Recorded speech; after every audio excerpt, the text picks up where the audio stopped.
What's going on, everybody? It's the Creative Fro, checking back in for another episode of Fireside Tech.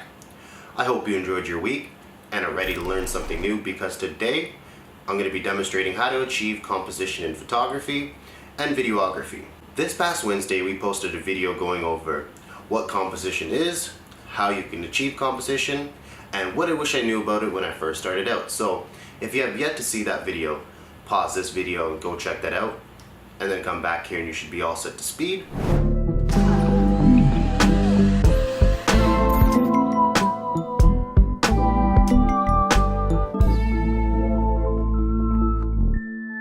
Before I dive into today's tutorial, don't forget to hit the big red subscribe button if you have yet to already, and also turn that notification bell on just for fun.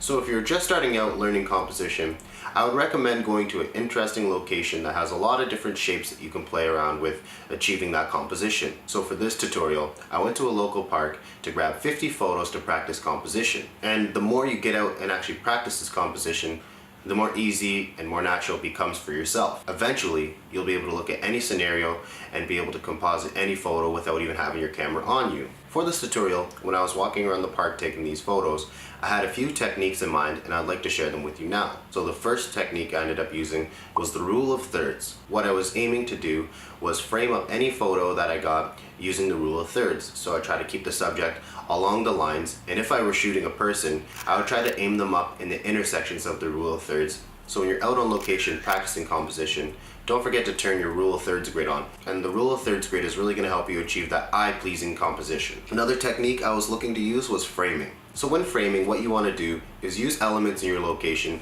to frame an interest point of that photo. For example, when I was out at the park, I used these two blue poles here to frame up that little pony that you could see in the shot here. And I also used it to frame up the swing set as the point of interest in this photo as well. And by using this kind of framing, it helps your audience pay attention to that interest point of your photo.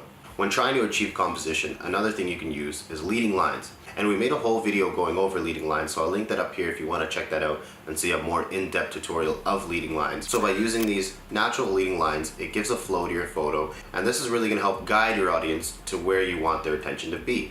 Another technique I'd have for you is fill your frame. What you want to do when you fill your frame, try to get the entire frame filled with the subject of interest. And filling the frame can be very powerful when shooting an actual subject, where say you're doing a headshot or even a talking headshot. If you want to give off more emotion, zoom in tighter on the face and you're going to get more of an emotional feeling with that photo. And it really helps guide the attention to where it needs to be, because the photo is filling up the whole frame. And if at any point you're struggling with achieving composition, or you're not liking how the photos are turning out, just try to get the subject right in the center of the photo. Don't focus on anything else. Use the rule of thirds grid. Make sure that point of interest is right in the middle. And then when you're a little bit more comfortable with that, you can try moving it to the left lower thirds, the right lower thirds, really anywhere along the lines of the rule of thirds. But starting off with the center, I noticed helped myself a lot when I was first starting out to really understand how the composition works. So these are a few techniques you can use when trying to achieve eye-pleasing composition. But remember, rules are meant to be broken, so break the rules from time to time and you might be surprised with that shot that you end up getting. So that's going to wrap up today's video. I challenge you to go out and find a unique location and take 50 photos practicing your composition. I hope these tips can help you achieve eye-pleasing composition. Please like this video if you did, comment down below if there's anything you want to see for Fireside Tech, and share this video if you think it can help somebody. I hope you enjoy your upcoming week and crush it.